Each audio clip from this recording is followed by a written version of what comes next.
For centuries, nations have measured power through what they could store, protect, and defend. Armies mattered, borders mattered, but above all, reserves mattered. Gold became the ultimate symbol of national security. Heavy, scarce, and universally trusted, it sat quietly in vaults while governments rose and fell. Wars were fought, currencies collapsed, and political systems changed, yet gold remained. It was not just wealth, it was insurance. When currencies failed, gold survived. When trust in governments weakened, gold held value. Central banks accumulated it not for daily use, but for moments of crisis. For decades, gold defined financial strength. The larger a nation's reserves, the more confidence it inspired. Even after the world moved away from the gold standard, gold never disappeared from balance sheets. It stayed, waiting. But the world changed. Money became digital. Transactions moved at the speed of light, and power shifted from physical borders to financial systems. Sanctions replaced invasions. Currency control replaced military force. In this new reality, gold revealed its weakness. Gold is difficult to move.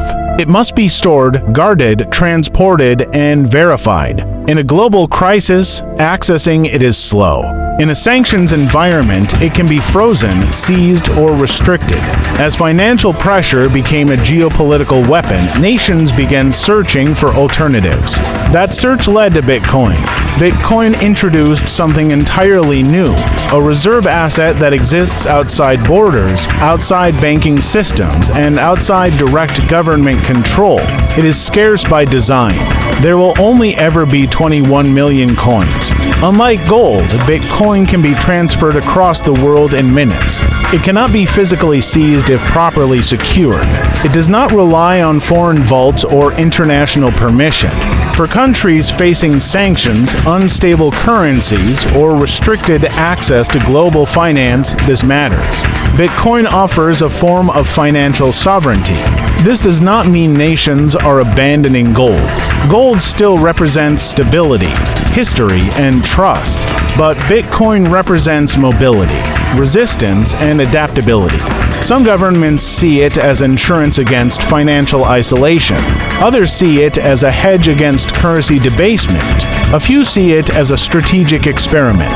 Critics argue that Bitcoin is too volatile to function as a national reserve. Price swings are dramatic. Market sentiment shifts quickly. Gold, by comparison, is slow and predictable. But supporters counter that volatility is the price of early adoption. Gold has had thousands of years to earn trust. Bitcoin has had just over a decade. They argue that as adoption increases, liquidity deepens, and infrastructure improves, volatility will decline. What remains is scarcity, the same foundation that made gold valuable. There is also a deeper issue at play: control. Gold reserves are often held abroad.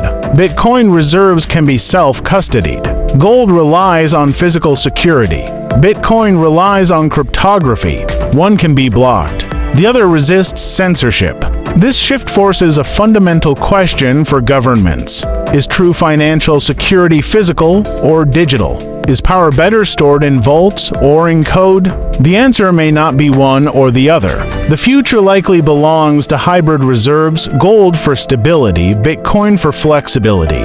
Tradition balanced with innovation. What matters is not replacing gold, but expanding the definition of value. As global tensions rise and financial systems become more weaponized, nations are quietly preparing, not with tanks or missiles, but with assets that cannot be easily controlled by others. The transition from gold reserves to Bitcoin reserves is not loud.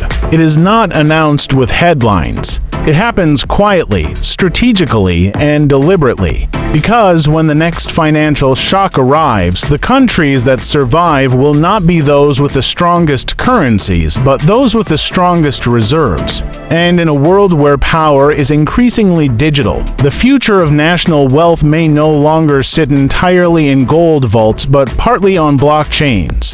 The question is no longer whether Bitcoin belongs in the conversation. It is whether nations can afford to ignore it.